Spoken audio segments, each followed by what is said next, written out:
Hallo, jeg vil lige hurtigt vise, hvordan man OCR-behandler en PDF-fil, så den bliver læsbar for CD'er eller into Word. Men først vil jeg lige vise, hvor vi henter det henne. Vi henter programmet CD'er 9 på checktasken.dk.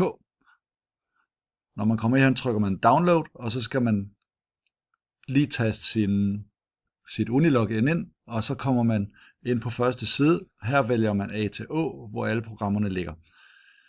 Vi skal bruge den, der hedder CD'er 9, inklusive Stinestemmen, den danske ordbog og ScanRead. Når jeg klikker på den, så begynder downloadet, og når downloadet er færdigt, som hernede, klikker man Setup, og næste, indtil man kan trykke afslut, og så er CD'er, inklusive ScanRead, installeret. Det er ScanRead, vi har brug for at kunne lave en PDF-fil om til en læsbar tekst, så den kan læses i CD'er, som ligger heroppe, eller i Into Word, som allerede er startet af sig selv herover.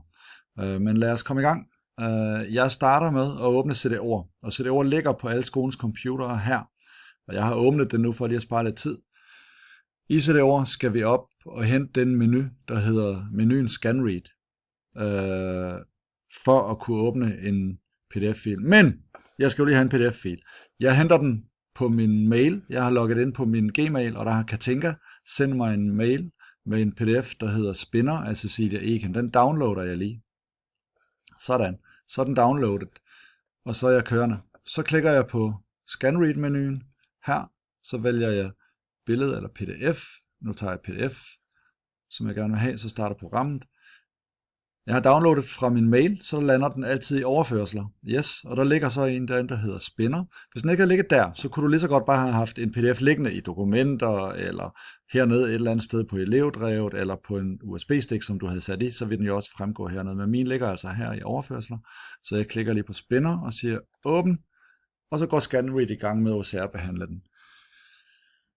Måden jeg kan se, om den er OCR-behandlet på om lidt, det er ved, at jeg kan klikke ind foran bogstaverne i ordene, og jeg kan bede CD'er om at læse den højt ved at klikke på læs op tegnet heroppe.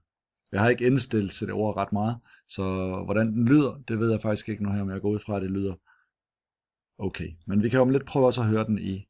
Ja, så er den klar, og den er godt nok lille. Så jeg laver den lige om til størrelse 100, så kan jeg se her, at jeg kan godt klikke ind, og det vil sige, at jeg kan markere for eksempel den første sætning, og så kan jeg få CD'er til at læse den højt. Min ånd står i forpustede skyer fra min mund. Men... Og det virker jo fint.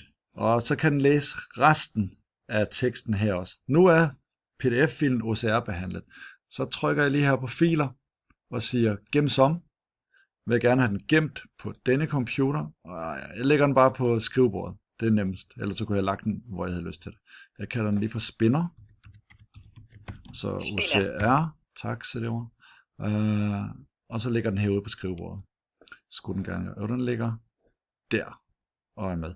Så kan jeg CD'er læse den højt, men hvis man nu havde den liggende, og man gerne vil have den læst højt i sin Into Words, som vi har her, og i Into Words, der har jeg valgt Stinestemmen, så går vi bare herhen og vælger Apps.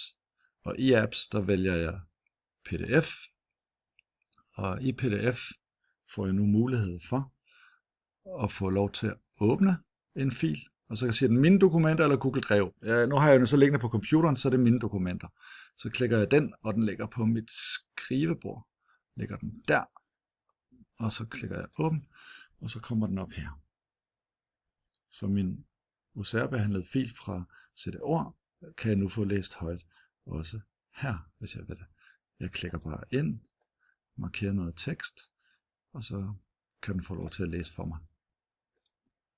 Min ånd står i forpustede skyer fra min mund, men jeg har drukket for meget til rigtigt at mærke kulden. Det virker fint. Det var genialt. Så sådan OCR-behandler man i CD'er, og kan få det læst op i CD'er eller i Into Words, hvis man har lyst til. Husk nu, Into Words ligger i Google Chrome. Det var det hele. Hvis I har spørgsmål, så må I hive fat i mig.